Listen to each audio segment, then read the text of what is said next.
সবার একটাই প্রশ্ন যে কি এমন ক্লাস আমি করি যে ৩ বেলা খাবার তো ফ্রি দেয়ই, প্লাস ২০০ করে টাকাও দেয়া হয় প্রত্যেকদিন ক্লাসে উপস্থিত থাকলে। এমনকি ওই ক্লাসে জয়েন করার জন্য আমাকে কোনো ধরনের পেমেন্ট করতে হয় নাই। সবকিছু নিয়েই থাকবে আজকের এই ভিডিও। আসসালামু আলাইকুম সবাইকে। সকাল, সকাল ঘুম থেকে উঠেই আমি আগে ব্যালকনিতে যাই, যে আকাশের কি অবস্থাটা আগে দেখি। বাহিরে প্রচণ্ড পরিমাণে বাতাস ছিল, বৃষ্টি আসবে, আকাশের অবস্থা তেমন ভালো ছিল না। আমি শুধু ভাবতেছিলাম যে ক্লাসে কিভাবে যাব। কারণ ক্লাস মিস দিলে শুধু যে টাকা পাওয়া যাবে না এমনটা নয়। ওই ক্লাসটাও আসলে আর রিপিট করা হবে না। আর আমি আসলে অনেক লেট করে আজকে ঘুম থেকে উঠি। তাই অনেক তাড়াহুড়ো করে বিছানা গুছাচ্ছিলাম।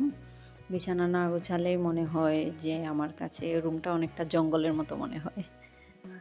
তাই বিছানা গুছিয়ে নিচ্ছিলাম।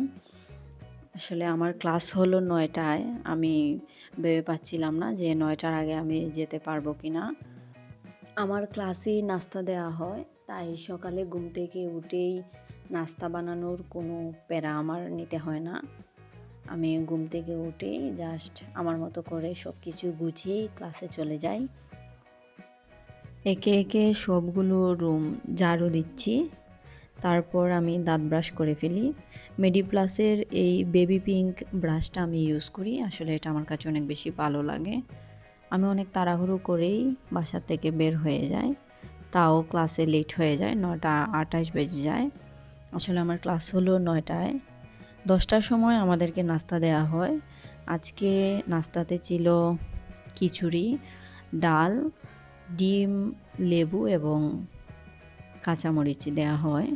আসলে খিচুড়ি এবং ডাল সবাই নিজেদের পছন্দ মতো নিতে পারবে, যে যে পরিমাণ খেতে পারে। কিন্তু ডিম প্রত্যেকের জন্য একটা করে দেয়া থাকে। অনেকে সেদ্ধ ডিম খায়, অনেকেই ডিম ভাজি খেতে পছন্দ করে। যে যা পছন্দ করে তাই খেতে পারে। তারপর এই তো নাস্তা শেষে আবার ক্লাস স্টার্ট হয়ে যায়। এবার দুপুরের খাবার চলে এসেছে। ১:৩০টার সময় আমাদেরকে আবার দুপুরের খাবার দেওয়া হয়। পাবদা মাছের তরকারি ছিল এবং সবজি ছিল। আজকের তরকারিটা মনে হয় সবচেয়ে বেশি খারাপ ছিল। তাই আমি শেষে ডাল দিয়ে ভাতকে শেষ করি। তারপর এই তো আমাদের আবার ক্লাস শুরু হয়ে যায়। ৪:৩০ যখন বেজে যায় তখন বিকালের নাস্তা দেওয়া হয়। বিকালের নাস্তাতে ছিল এই পটাটা, বিস্কুট এবং একটি করে কলা। একেক দিন একেক ধরনের নাস্তা দেওয়া হয়। তারপর যখন ৫টা বেজে যায় আমাদের ক্লাস ছুটি হয়ে যায়। আমার এই কোর্সটি হলো দেশের ৬৪ জেলায় শিক্ষিত কর্মপ্রত্যাশী যুবদের ফ্রিল্যান্সিং। এটি যুব উন্নয়ন অধিদপ্তরের আওতাধীন। এখানে ভর্তি হতে কোনো ধরনের টাকা লাগে না। অনলাইনে আবেদন করেই ভর্তি হওয়া যায়। ৩ মাস পরে, পরে এটা সার্কুলার দেওয়া হয়। আপনি বাংলাদেশের যেকোনো জায়গা থেকে বিনামূল্যে এই কোর্সটি করতে পারবেন। অনলাইনে আবেদন করার পরে আপনাকে এক্সাম দিতে হবে। এক্সামে পাস করলে তারা ভাইভাতে ডাকবে। তারপরে যদি আপনি পাস হয়ে যান তাহলে এই কোর্সটি করতে পারবেন। বাসায় আসার পরে একটু ছাদে গিয়েছিলাম। আকাশটা অনেক বেশি সুন্দর ছিল।